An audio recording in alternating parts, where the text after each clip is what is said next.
Africa's beautiful languages. One of these greetings, Sanibonani in the Zulu language, typifies precisely what we are about. It literally means we see each other. We are acknowledging the personhood, the value, and the dignity of the one that we are meeting. We are also affirming the cherished principle of Ubuntu. I am because we are. This is the spirit in which this G20 Social Summit is being held. And it speaks very loudly to the proverb that we have on the African continent, that if you want to go fast, anywhere, go alone. But if you want to go far, go together. This is what we are doing. There are some who have dubbed what we are doing through the G20 summit by holding a number of other G meetings, which I'll speak about in a little while, that we are having a G100, a G1000, and that is true. We are having a G1,000,000 because we are about inclusiveness, bringing people together, and this summit is possibly the best of all the G summits that we are going to have. So I want to applaud you. I want to thank you all for being here. And I want to thank you for your contributions, which I hear have ended up with a beautiful declaration. Beautiful things are happening in South Africa.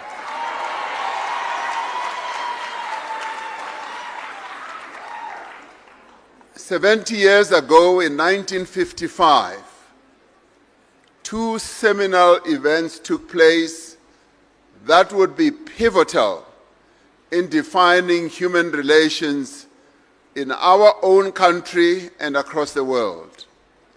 The first was the Asian African Conference in Indonesia, in an area called Bandung. It is now known, that meeting, as the Bandung Conference.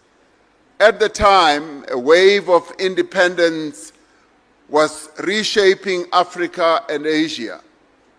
This conference has been described as the moment the Global South began to speak for itself. Like we are doing today, you, as part of the Social Summit, you are getting our people to speak for themselves, not only to be spoken about by the political leaders. It is the people who are speaking for themselves. The delegates to the Bandung Conference made a commitment to advancing peace and equality, to solidarity, to economic and political cooperation that is rooted in mutual respect and justice. The second seminal event of 1955 was the Conference of the People that was held here in Johannesburg in a place called Kliptown. It was the height of the apartheid rule. Repression and oppression was rife in our country. Only a minority of South Africans were privileged, whilst the majority were oppressed and excluded from many things. It was at the Congress of the People that South Africans of all races, all faiths and all creeds gathered to adopt the Freedom Charter, which would be the forerunner to South Africa's democratic constitution. The Freedom Charter boldly declares that there shall be peace and friendship, and it boldly declared that the people shall govern, and that this shall be secured by upholding equal rights, opportunities, as well as status for all.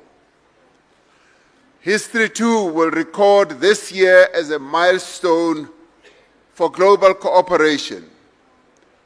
We affirm the historic nature not only of the first summit of the G20 to take place on African soil, but also of this social summit, a gathering of the peoples from across the world. You are making history. The initial history was made in Brazil when President Lula convened a social summit of the G20. But you are making history because this is the very first time that a social summit of the G20 is being held on African soil, and you can applaud yourself.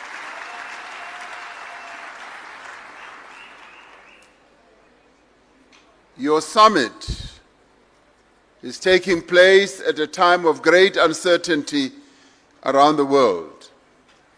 Political polarization, global poverty, conflict and war, and the growing impact of climate change are threatening global development.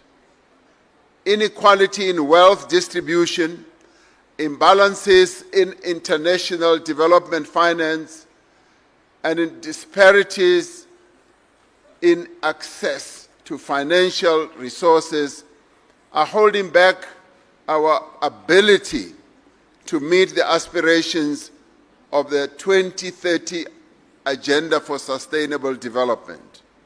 As a continent, we are in tandem, striving to realize the aspirations of the African Union's Agenda 2063 to develop the Africa that we want. This is the second G20 Social Summit to take place since the concept was inaugurated by President Lula of Brazil. The breadth of representation and the depth of engagement is most impressive. I am told that there have been more than 100 meetings that you have been involved in engaging together. It is here in this room where we lay the groundwork for global action on the G20 priorities. We know that global action will be credible because it is informed by the voices of the people. South Africa's G20 presidency has been premised on ensuring the interests of developing economy countries, that they must be elevated on the G20 agenda. We have sought to address poverty, inequality, and underdevelopment. Having taken the leaf from the focus that Brazil put on these issues, we decided too that we want to elevate these issues to a much higher level. We have worked to strengthen and to reform the international financial architecture, to democratize the systems of global governance, and to promote the right of all nations to development, to equality and dignity, and leaving no one behind. We have used our G20 presidency to reiterate the call for the world's leading economies to invest in sustainable development and in the conservation of the planet for future generations. We wish to congratulate Brazil for having hosted COP30 which is still going on, but also congratulate President Lula for having insisted that the rainforests, the tropical forests, must be protected. But for the decisions taken at the upcoming G20 Leader Summit to stand tall, to grow, to have credibility and legitimacy, they have to be nourished by strong roots. These roots are our civil society and community organizations, women's organizations, youth formations, academia, think tanks, business, labor, and grassroots formations that focus on, yes, gender issues, like the LGBTIQ community, like the disabled communities, like the unemployed people. They must therefore be rooted amongst those communities. We are fortunate to have secured the full and meaningful participation of all the formations in this summit, including, and by no means am I going to count them all, including the Women 20, the Youth 20, the Business 20, the Civil 20, the Labor 20, the Parliament 20, the Media 20, the Disability 20. Now you will have to tell me which one is left, because there are so many.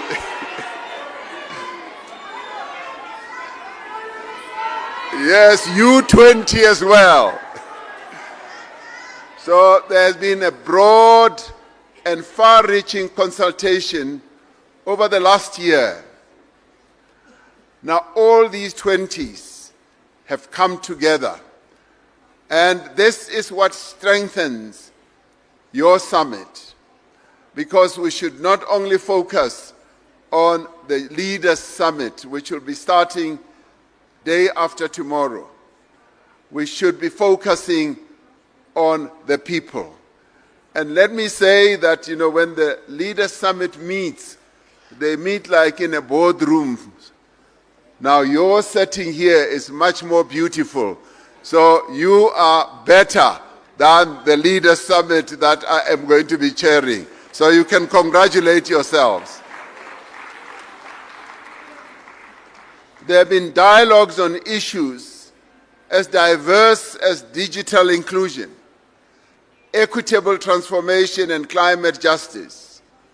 There have been discussions on just and sustainable finance, on media freedom, on strengthening democracy, and the achievement of the Sustainable Development Goals.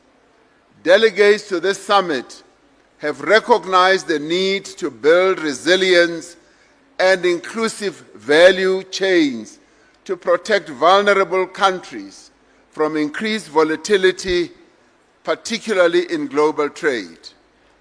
The Social Summit has reaffirmed the importance of an inclusive transition to a low-carbon, climate-resilience economy that is guided by those most affected. Delegates are calling on the G20 Leader Summit to demonstrate leadership in scaling up global water investment for the benefit of all. The G20 Social Summit has sought to ensure that global leadership protects society's most vulnerable. Today is World Children's Day, when we commemorate the adoption of the Convention of the Rights of the Child. This was the first global UN convention ratified by the newly democratic South Africa. This social summit has called for more resources to be devoted to eliminating child poverty and hunger, and to ensure that children are protected. Our own government, having realized that in some parts of our own country there are challenges about child hunger, is going to be doing something quite significant to address the issue of hunger and poverty amongst vulnerable societies. We are going to be focusing on that. Progressive deliberations at this summit have culminated in the calls for greater political commitment to advancing young people's access to opportunities. It has called for the health and well-being of women and children to be prioritized and for greater representation of women in all facets of society. Gone should be the days when women are relegated to the back of everything that happens in society. We should actually be saying, this is the century of women. Women must take their rightful place in playing a key role in the affairs of the world. As South Africa, we have lent our support to the Global Leaders Network for Women's, Children's and Adolescents' Health. As the Global Leaders Network, we are deeply concerned by the effects of the withdrawal of overseas development assistance on initiatives supporting health services, delivery and health systems in many parts of the world. We are committed to work together to mobilize global health financing so that the most vulnerable are not further deprived of their rights to care. It was the great African revolutionary Thomas Sankara who said that there is no true social revolution without the liberation of women. And he said, he continued to say, may my eyes never see and may my feet never take me to a society where half the people are held in silence. We cannot build societies rooted in equality unless those societies uphold the rights of women and girls. Sustainable societies are those that recognize, that value, and also compensate the labor and economic contribution of women. No society can thrive for as long as gender-based violence and femicide continues to be the agency of women that is denied. The violence perpetrated by men against women in many countries around the world erodes the social fabric of nations. It imposes a heavy burden that constrains development and weakens inclusive growth. Men and boys are critical partners in transforming harmful norms and advancing gender justice. They must be actively involved in challenging inherited attitudes, power imbalances, and social structures that normalize violence and silence survivors. Here in South Africa, we do have a challenge of gender-based violence, and the women of our country are crying out that they need much more focus on the issue of gender-based violence. They need protection, they need support, and they need assistance, largely from their government as well as from the men of South Africa.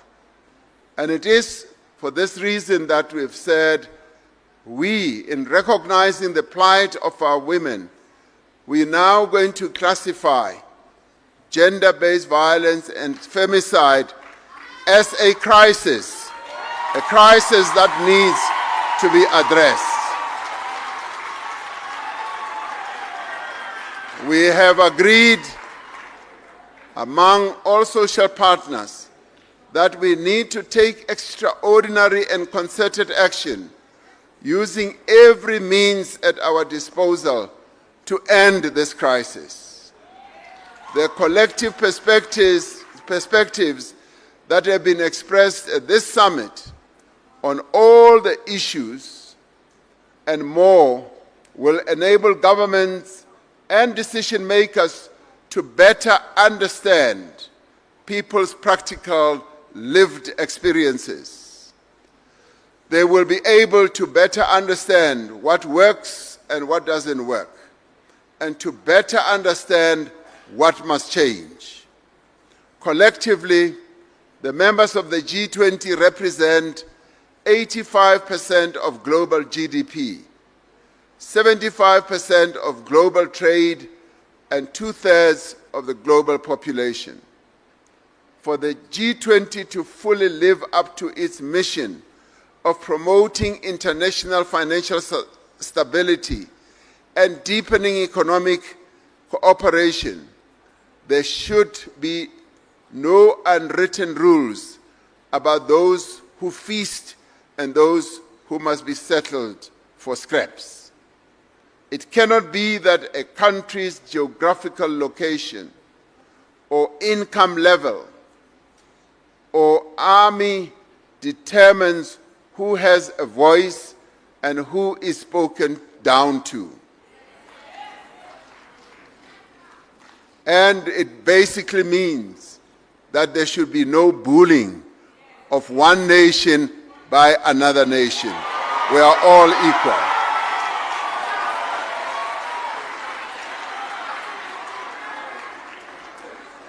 In choosing the theme, when we chose the theme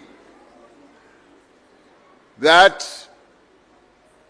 we must advance a vision of meaningful, credible global cooperation, we did not only mean a small club of leaders. We meant the people of the world must be able to be part of that vision. It is our expectation that this social summit will be remembered for being far more than a marketplace of ideas. Just as the Bandung Conference in Indonesia in 1955 elevated the voice of the Global South, and just as the Conference of the People in 1955 here in South Africa harnessed global solidarity against apartheid, one previous speaker from, Oxfam, said that this struggle against apartheid was the biggest struggle that he had ever seen.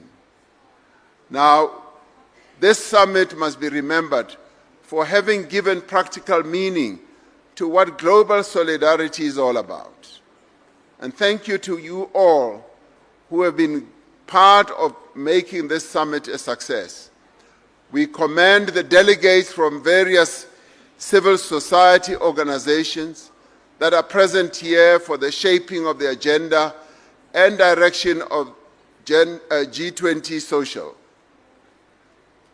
And in many ways, for you who are South Africans, it already gives us a very good idea of what our national dialogue will be about and what we hope that it will yield, your participation.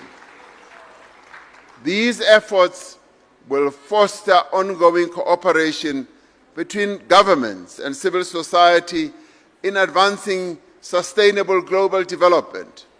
For millennia, our forebears were guided by the sun by the day and the stars and the moon by night.